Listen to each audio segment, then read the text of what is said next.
Ini hasil anak bapak, Pak. Alhamdulillah Ananda termasuk santri yang berprestasi. Alhamdulillah Ustaz. Insyaallah. Ini tanda terima kasih dari kami Ustaz, karena selama ini sudah mendidik Ananda selama ada di sini Ustaz. Mohon diterima. Gak usah, ini namanya gratifikasi Pak ya. Jadi kalau di dalam syariat kita namanya hulul. Nabi mengatakan hadayal ummal hulul, hadiah yang diberikan ke pegawai yang sudah digaji itu termasuk hulul. Hukumnya sama kayak mengambil harta rampasan perang sebelum dibagi. Jadi dosa besar, ya haram. Bapak ambil aja. Jadi insyaallah enggak diterima oleh Ustaz. Iya, emang enggak boleh. Kami bawa kembali berarti Ustaz. Iya. Afwan Ustaz. Terima kasih Pak ya. Oke teman-teman, barusan kita lihat bahwa beliau mengatakan hadiah itu adalah gulul dan itu hukumnya haram. Ya, perlu diketahui bahwa gulul itu dengan kata lain adalah korupsi. Ya, jadi mengambil keuntungan atau mengambil lebih untuk memperkaya dirinya atau dengan tujuan lain.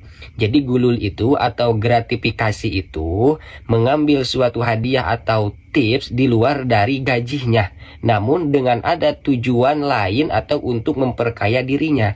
Tujuan lain sebagai gimana? Seperti halnya orang tua murid memberikan hadiah, memberikan uang, memberikan lain-lain dengan tujuan agar anaknya lebih diperhatikan, agar anaknya ini lebih diperhatikan dari yang lain, agar anaknya bisa ranking 1 atau agar anaknya ini bisa pokoknya intinya agar ada tujuan lain-lain, maka itu disebut gulul. Ya, karena ada tujuan lain dan memperkaya untuk dirinya dan merugikan kepada orang lain, maka itu tidak diperbolehkan.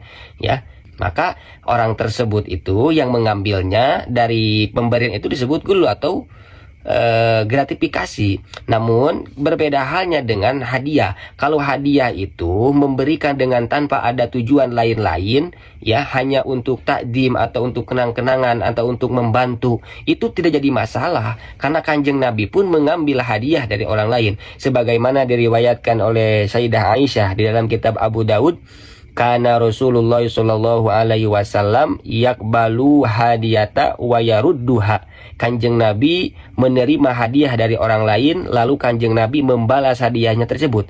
Berarti dari hadis ini yang mana diriwayatkan oleh Imam Bukhari, Imam Tirmidzi, Abu Daud, Imam Ahmad dan lain sebagainya, bisa ditarik kesimpulan bahwa mengambil hadiah itu tidak jadi masalah dan justru dianjurkan bagi kita ini untuk membalas hadiahnya tersebut. Dan masih banyak lagi redaksi hadis-hadis yang lain yang penerima masalah hadiah. Jadi beda ya, antara gulul dengan hadiah ini berbeda. Memang kelihatannya ini sama di dalam prakteknya, yaitu mengambil hadiah di luar dari gaji.